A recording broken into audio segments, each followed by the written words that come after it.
মানবাধিকারের শিক্ষা নেব আমরা নবীন অধিকারের যাত্রাপথে আনব সুদিন। মানবাধিকারের শিক্ষা নেব আমরা নবীন।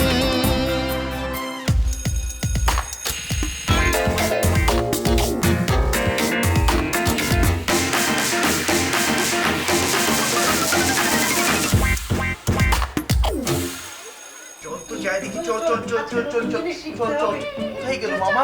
কোথায়? ওই তো মামা, ও চ্যালেঞ্জার মামা।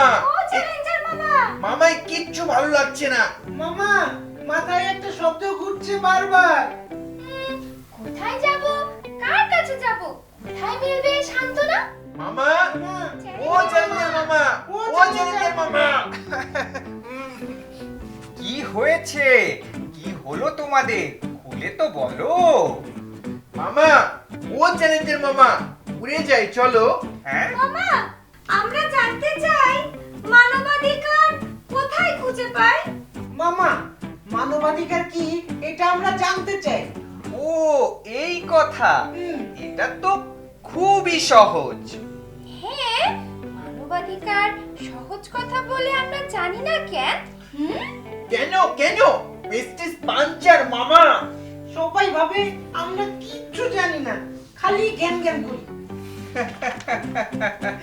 আমরা সবাই কি সব জানি? নাও জানতে পারি। মানবাধিকার মানে কি চলো শুনে আসি তাড়াতাড়ি।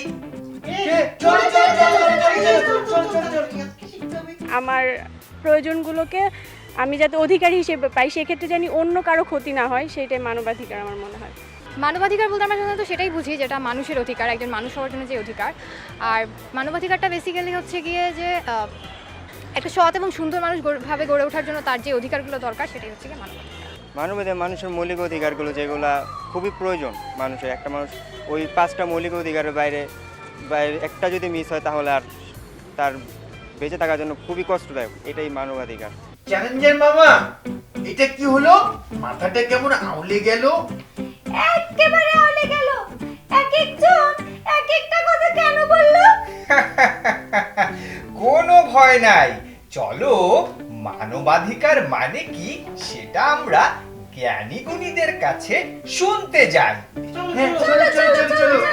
মানবাধিকার হচ্ছে একটা মানুষ জন্ম নেওয়ার পর থেকে যেই সব অধিকারগুলি নিয়ে জন্ম নেয় সেই সব অধিকারগুলি রক্ষণ করে সম্মানজনকভাবে বেঁচে থাকার যে অধিকার, সেটাকেই মানবাধিকার বলে।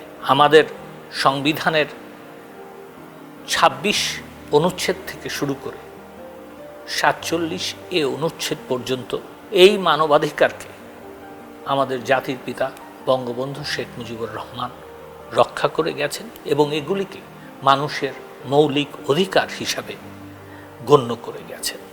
মানুষ বেঁচে থাকার জন্য অনেক রকম অধিকার নিয়ে জন্মগ্রহণ করে, যেটা সমাজে প্রচলিত, যেমন অন্ন বস্ত্র পাওয়ার অধিকার, বৈষম্য থেকে রক্ষা পাওয়ার অধিকার, নিজের ধর্ম পালনের অধিকার, নিজের বক্তব্য নিজের কথা বলার অধিকার।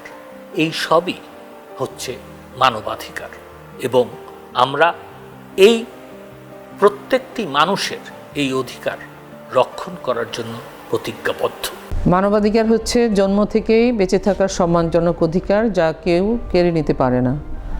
1948 সালে জাতিসংঘ স্বীকৃত সর্বজনীন মানবাধিকারের যে 30টি অনুচ্ছেদ আছে, যা আমরা অনেকেই জানি না।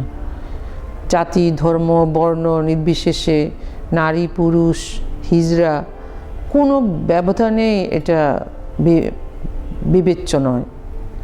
মানবাধিকারকে আসলে আমাদের বুঝতে হবে। এজন্য আমি মনে করি যে তৃণমূল থেকে কেন্দ্র পর্যন্ত সকলেরই জানা উচিত মানবাধিকার আসলে কি।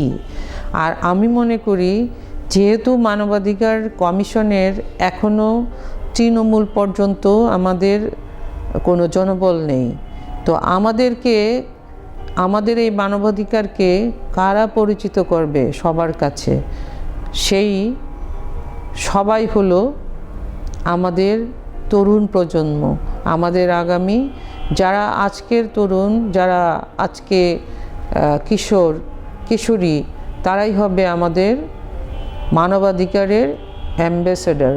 মানুষের অধিকারই হলো মানবাধিকার। সেই মানুষের অধিকার প্রতিষ্ঠা করার জন্য সবারই চেষ্টা করা উচিত, তাহলেই কিন্তু একটি সভ্য সমাজ গঠিত হতে পারে। একজন মানুষ হিসাবে তার জন্মগতভাবে কিছু অধিকার থাকে, যে অধিকারটা অন্য কেউ কেড়ে নিতে পারে না, সেটা জন্মগত অধিকার। এমনকি এমনও অবস্থা এরকম যে যদি কোনো সংখ্যাগুরু গোষ্ঠী যদি তাদের ভোটের মাধ্যমে কাউকে তাদের নিজেদের অবস্থানটাকে বিশেষ প্রাধান্য দেওয়ার জন্য কাউকে বঞ্চিত করার মতো চেষ্টা করে তাদের সংখ্যাগুরুত্বের কারণে, সেটাও কিন্তু মানবাধিকারের লঙ্ঘন। Well, all of you have heard from many experts of what are human rights, so I'm going to essentially mention that human rights are rights that you inherit from the time you're born till the time you actually die. And these rights are normally guaranteed by the Constitution, protected by law in most countries, but internationally it is protected by international laws and the Charter of the United Nations, to which all 193 nations of the world have signed up to. Let me essentially tell you what human rights can do. Human rights can actually, if we respect human rights, they help you lead more dignified, more fair, more just lives.